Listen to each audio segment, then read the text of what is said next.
Students, आज हम करेंगे क्लास 9th का डायरेक्टरेट ऑफ एजुकेशन साइट से जो पेपर होता है कॉमन पेपर, उसको करेंगे। ये पेपर कल हुआ था, सॉरी थोड़ा डिले हो गया पेपर की वीडियो डालने में। तो चलिए हम स्टार्ट करते हैं इस पेपर को। इसका क्वेश्चन नंबर 1 देखते हैं। इसमें बोला है the value of 125 raise to power -1/3 is. देखिए इसका जो आंसर है वो 1/5 है और ये आंसर किस तरीके से आएगा। 125 की जो पावर है इसका डिनोमिनेटर हम देखते हैं, जैसे यहाँ पर लिखा है 3, तो हमें ये चेक करना होता है कि ये किसकी क्यूब है। तो 5 की क्यूब होता है 125 एंड इसकी पूरी की पावर है -1/3। आपको पता है जब पावर के ऊपर पावर आती है तो वो मल्टीप्लाई हो जाती हैं आपस में। तो यहाँ पर ये हो जाएगा 3 इंटू -1/3।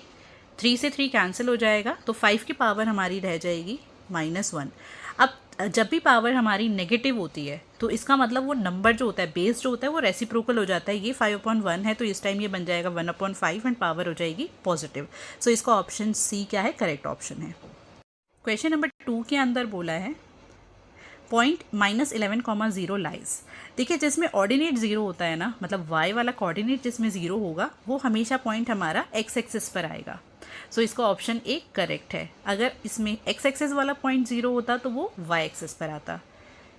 क्वेश्चन नंबर 3 के अंदर बोला है a line and lines can be drawn through 3 collinear points. देखिए अब 3 कोलिनियर पॉइंट्स, कोलिनियर का मतलब क्या होता है, एक ही लाइन पर बने हुए 3 पॉइंट्स। अब मैंने कहा ये 3 पॉइंट्स है तो आप देखो इससे सिर्फ एक ही लाइन ड्रॉ हो सकती है, ठीक है।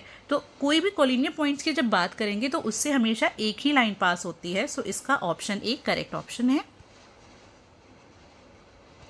क्वेश्चन नंबर 4 के अंदर बोला है 2 sides of a triangle are 15 centimetres and 11 centimetres and its perimeter is 19 centimetres. देखिए ट्राइंगल की 2 साइड्स हैं, मतलब ए हमें दे रखा है 15 एंड बी हमें दिया हुआ है 11 एंड सी हमें फाइंड करना है इसके अंदर। And semi perimeter is 19। Semi perimeter को एस से डिनोट करते हैं। सेमी पेरीमीटर का फॉर्मूला होता है a+b+c/2। इसके अंदर हम वैल्यूज़ रख देंगे अब इस फॉर्मूले के अंदर। देखिए a हमारा है इसमें 15, b है 11 एंड c हमें गिवन नहीं है। अपॉन में 2 इज इक्वल्स टू 19। ये 2 जब सामने जाएगा तो वो मल्टीप्लाई हो जाएगा क्योंकि यहाँ पर ये डिवाइड हो रहा है।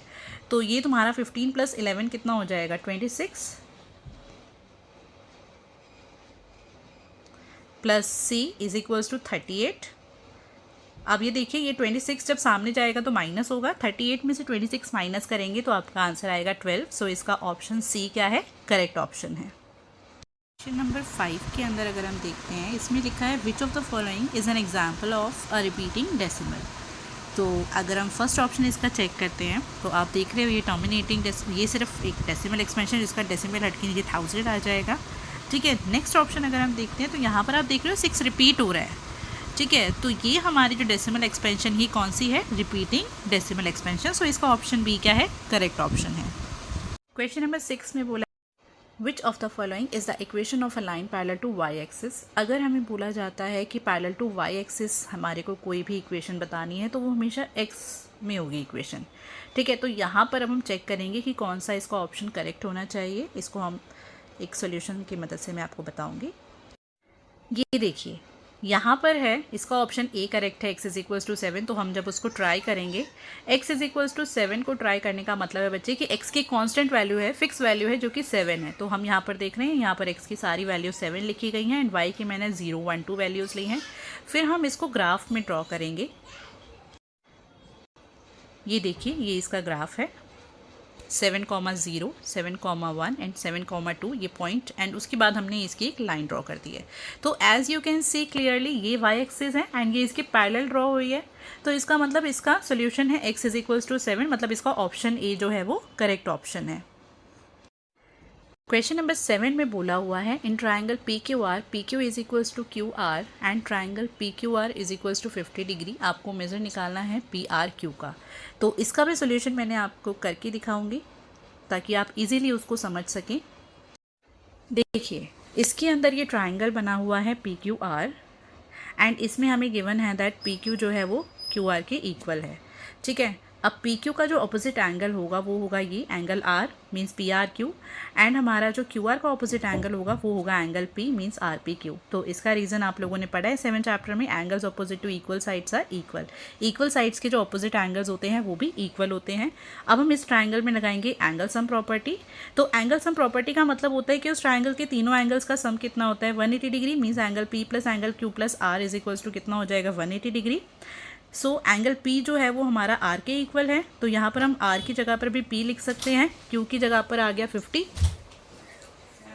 Is equals to 180 degree. अब ये देखिए ये 50 इधर प्लस हो रहा है, सामने जाके माइनस हो जाएगा, एंड एंगल P बन जाएगा ट्वाइस ऑफ एंगल P। सो ये आ गया हमारा 130 डिग्री, फिर ये 2 सामने जाकर डिवाइड होगा, सो इसका आंसर आ गया 65। सो ऑप्शन डी जो है वो करेक्ट ऑप्शन है 65। क्वेश्चन नंबर 8 के अंदर बोला हुआ है the perpendicular distance of the point -2, -7 from y axis. देखिए यहाँ पर एक छोटी सी ट्रिक मैं आप लोगों को बताती हूँ। अगर हमें किसी भी लाइन पॉइंट का परपेंडिकुलर डिस्टेंस निकालना है फ्रॉम y एक्सिस तो वो हमेशा x वाला कोऑर्डिनेट होता है, एंड अगर हमें निकालना होता है x एक्सिस से तो वो y वाला कोऑर्डिनेट होता है। तो यहाँ पर हमें y एक्सिस से निकालना है तो हमारा कोऑर्डिनेट क्या हो जाएगा 2। यहाँ पर हम नेगेटिव नंबर्स नहीं लेते, सिर्फ पॉजिटिव लेते हैं, तो इसका ऑप्शन डी करेक्ट है विच इज़ 2 यूनिट्स। यही चीज़ अगर हमें एक्स एक्सिस से बोली जाती तो हम y वाला कोऑर्डिनेट लेते, मतलब 7। क्वेश्चन नंबर 9 में बोला है a solution of the equation x + 2y is equals to 4। इसके अंदर हमारे को हिट एंड ट्रायल मेथड लगाना है। हम क्या करेंगे, ये जो ऑप्शंस हैं इनको 1 बाय 1 इस इक्वेशन में पुट करके देखेंगे, अगर इक्वल्स टू 4 आ गया आंसर तो इसका सोल्यूशन है, अदरवाइज नहीं है। सो फर्स्ट पॉइंट को रख के देखते हैं। 0,2 बोला हुआ है, इक्वेशन है हमारे पास x + 2y। देखिए x 0, ये आपको पता है 0,2 में जो हमारा 0 है वो x है और 2 है y। इधर आ गया 0 + 2, y की जगह पर आ गया 2। 0 + 2 2 = 4, ये आ गया हमारा 4 which is equals to right hand side. So इसका सोल्यूशन ऑप्शन ए ही है। नेक्स्ट क्वेश्चन के अंदर बोला हुआ है the value of 2a² b³ multiply by 7a³ b³। इसमें पहले हम क्या करेंगे, नंबर्स को मल्टीप्लाई कर देंगे। 2 7 क्या हो जाएगा हमारा 14, तो 2 7 हो गया 14। आपको पता है यहाँ पर a² और a³ है, बेस सेम है तो हमारे पावर्स क्या हो जाती हैं, मल्टीप्लिकेशन में प्लस हो जाती हैं, law of exponent. 2 + 3 5, so a⁻² हो जाएगी 5, एंड यहाँ पर हमारा b³ है, सो b³ 3 + 3 6, सो b की पावर हो जाएगी 6। तो ये हमारा कौन सा ऑप्शन है, option D 14 a⁻5 b⁻6। Question number 11 में बोला है a solid has dash dimensions. देखिए एक सॉलिड की हमेशा 3 डायमेंशंस होती हैं, ठीक है, तो इसका हमारा आंसर है सी, ऑप्शन सी जो है वो करेक्ट ऑप्शन है। क्वेश्चन नंबर 12 के अंदर बोला है area of an equilateral triangle is 16√3 square centimetre, the perimeter of this triangle. आपको इसका पैरीमीटर निकालना है और एरिया दे रखा है 16√3, तो हम फॉर्मूले से कंपेयर कर लेंगे। फॉर्मूला होता है √3/4 साइड स्क्वायर, साइड को मैं ए कंसिडर कर रही हूँ यहाँ पर, इज इक्वल्स टू हम रख देंगे सामने 16√3। अब देखिए जब इसको सिंप्लीफाई करोगे तो √3 से √3 कैंसिल हो जाएगा, ये 4 सामने जाके क्या हो जाएगा multiply. So a² is equals to हो गया 16 × 4, a² की वैल्यू हमारी आ गई 64। अब आपको पता है स्क्वायर सामने जाके स्क्वायर रूट बना देता है। 64 किसका स्क्वायर होता है 8 का, सो इसकी साइड आ गई 8। हमें इस क्वेश्चन में निकालना है इसका पैरीमीटर। किसी भी शेप का पैरीमीटर होता है sum of all the sides, इसकी तो तीनों साइड्स ए होंगी, सो इट मीन्स 8 + 8 + 8 इज 24। सो इसका ऑप्शन बी क्या है, करेक्ट ऑप्शन है। क्वेश्चन नंबर 13 में बोला है linear equation x + 2y has dash solutions. देखिए जिस भी इक्वेशन में 2 वेरिएबल्स की बात होती है, यहाँ पर वेरिएबल्स हैं x और y, सो उसके हमेशा इनफाइनाइट मेनी सॉल्यूशंस होते हैं, सो इसका ऑप्शन डी क्या है, करेक्ट ऑप्शन है। क्वेश्चन नंबर 14 है rational number 7/9 is equivalent to. तो इसके अंदर हम क्या करेंगे, इसके ऑप्शंस को सिंप्लीफाई करेंगे कि क्या कोई 7/9 के इक्वल है। तो देखिए 21/7 फर्स्ट ऑप्शन देखते हैं। इसको अगर हम देखेंगे दोनों ही 3 के टेबल में आते हैं, तो सिंप्लीफाई करेंगे तो 3 7 21, 3 9 27। सो देखिए तो 7/9 के इक्वल आ गया, मतलब हमें फर्स्ट ऑप्शन में ही आंसर मिल गया। So option A is correct option. Question number 15 में बोला है the coordinates of the reflection of a point 4, -4 along x axis. यहाँ मैं आपको एक ट्रिक बताऊंगी। देखिए 4, -4 अगर हम देखें ग्राफ के अंदर तो वो हमारा आएगा फोर्थ क्वाड्रेंट में प्लस माइनस, राइट। तो यहाँ पर अगर हमारा +4 है एंड y का -4, तो ये पॉइंट हमारा हो गया 4, -4। इसकी जो हमारे को मिरर इमेज निकालनी है, रिफ्लेक्शन निकालनी है, वो एक्स एक्सिस के अलॉन्ग निकालनी है। दिस इज एक्स एक्सिस, तो इसका मतलब इसके अलॉन्ग अगर इसकी रिफ्लेक्शन बनेगी तो वो इस क्वाड्रेंट में बनेगी, फर्स्ट वाले में, राइट। अब फर्स्ट क्वाड्रेंट में हमें पता है एक्स और वाई दोनों ही क्या होते हैं, पॉजिटिव होते हैं। इसका मतलब हमें ऐसा ऑप्शन ढूंढना है जिसमें दोनों नंबर्स क्या हों, positive. So 4, means option C क्या है, करेक्ट ऑप्शन है। नेक्स्ट क्वेश्चन में बोला हुआ है according to Euclid all right angles are equal to each other, this is. अब ये क्या है आपको पता होना चाहिए, ये पोस्टुलेट नंबर 4 है। ये पोस्टुलेट है दैट जो हमारे सभी राइट एंगल्स होते हैं वो इक्वल होते हैं एक दूसरे के। सो ऑप्शन सी क्या है, इसका करेक्ट ऑप्शन है। देखिए क्वेश्चन नंबर 17 में बोला है the sides of a triangular field are in the ratio 3:5:7 and the perimeter is 300 metres, length of the longest side is. आपको पता है जब भी रेशो गिवन होती है तो हमें एक्स लेट करना होता है। तो हमारी जो 3 साइड्स है वो आ जाएंगी 3x, 5x and 7x। Perimeter is 300। Perimeter होता है sum of all the sides, means a + b + c, इन तीनों को ऐड कर लेंगे। 3x + 5x + 7x is equals to 300। इनको ऐड किया हमने, 3 + 5 8, 8 + 7 15, सो ये आ गया 15x इज इक्वल्स टू 300। 15 सामने जाके डिवाइड हो जाएगा, x से मल्टीप्लाई हो रहा है यहाँ पर, तो ये हमारा आ जाएगा 20। इसको अगर आप डिवाइड करके देखेंगे, अब देखिए x की वैल्यू 20 आ गई, हमें इसमें निकालनी थी length of the longest side. So देखिए लॉन्गेस्ट साइड तो 7x वाली ही होगी ना, तो हम सीधा इसमें वैल्यू पुट कर लेते हैं 7 × x की वैल्यू विच इज़ 20। सो इसका आंसर आ गया 140 मीटर। सो ये कौन सा ऑप्शन हो जाएगा, ऑप्शन डी। क्वेश्चन नंबर 18 को सॉल्व करने के लिए इसको हम पहले पढ़ लेते हैं। इसमें बोला है in the given figure AD is a median. देखिए मीडियन का क्या काम होता है, वो बेस को तो इक्वल पार्ट्स में डिवाइड कर देता है। इसका मतलब BD is equals to DC इसमें गिवन है। आपको निकालनी है एंगल BAD की वैल्यू, तो इसको आप अच्छे से समझ पाएँ, मैं इसलिए आपको इसको सॉल्व करके दिखाऊंगी। देखिए इसका सोल्यूशन मैंने आपको शो कर दिया है, आपकी स्क्रीन पर शो हो रहा होगा। यहाँ पर आप देख सकते हैं, हमें पता था that AB is equals to AC इस क्वेश्चन में गिवन है, ठीक है। अगर हमारा AB और AC इक्वल है, सो हमें पता है AB का जो अपोजिट एंगल है वो एंगल C है एंड AC का अपोजिट एंगल है B, और इसमें क्वेश्चन में दे रखा है दैट एंगल B इज़ 50, तो इसका मतलब एंगल CB कितना आ जाएगा हमारा 50 degrees, as you can see here. अब हम इन दोनों ट्राइंगल्स को क्या करेंगे, कॉन्ग्रुएंट करेंगे, ABD एंड ACD को। अगर हम इन्हें कॉन्ग्रुएंट करते हैं तो हमें पता है that AB is equals to AC है, ये गिवन है। AD अगर इसका मीडियन है, जैसे मैंने अभी बताया, बेस को तो इक्वल पार्ट में डिवाइड कर देगा, means BD is equals to DC and AD इसमें कॉमन साइड है, दोनों ही ट्राइंगल्स में ये साइड आ रही है, तो ये कॉमन साइड है। इसके बाद अगर हम देखें यहाँ पर बोला गया है, तो ये कॉन्ग्रुएंट हो गए हैं।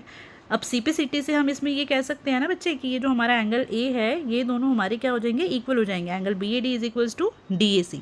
तो अगर हम किसी तरीके से एंगल A की वैल्यू निकाल ले तो हमें पता चल गया कि उसका हाफ क्या हो जाएगा, BAD हो जाएगा।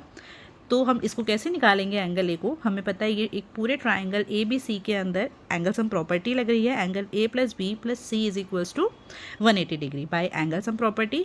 एंगल A जो है वो हमें निकालना है, B की वैल्यू 50 डिग्री है, C अभी हमने ऊपर निकाला 50 degrees is equals to 180 degrees. 50 + 50 हो गया 100 degrees. So angle A is equals to 100 सामने जाके माइनस हुआ, तो इसकी वैल्यू आ गई हमारी 80 डिग्री। अब जैसे मैंने अभी आपको बताया कि जो हमें BAD निकालना है वो एंगल A का हाफ हो जाएगा, तो एंगल A अगर 80 है तो उसका हाफ करेंगे, तो ये हमारा कितना हो जाएगा, 40 डिग्री। सो इसका कौन सा ऑप्शन करेक्ट ऑप्शन है, ऑप्शन B जो है वो करेक्ट ऑप्शन है।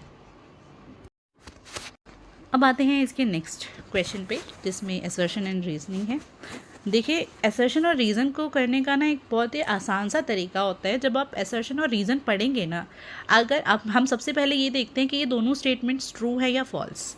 अगर दोनों स्टेटमेंट्स ट्रू हैं तो फिर हमारे ये जो फर्स्ट 2 ऑप्शंस हैं उनमें से कोई एक आंसर निकलता है। लेकिन अगर इन दोनों में से कोई भी एक स्टेटमेंट फॉल्स आ गया तो फिर हम फर्स्ट टू को बिल्कुल निगलेक्ट कर देते हैं और सी और डी में से इसका कोई आंसर होगा। ठीक है, तो ये करने का सबसे आसान तरीका होता है। तो पहले हम यही चेक करेंगे कि ये स्टेटमेंट्स ट्रू है या नहीं। सो क्वेश्चन नंबर 19 में बोला है abscissa of the point 2,5 is 5। So as you know abscissa हमें देखना है, तो 2,5 में 2 जो है वो x वाला कोऑर्डिनेट है, सो इसमें तो 5 बोला हुआ है, सो दिस इज़ फॉल्स, ये स्टेटमेंट फॉल्स आ गई।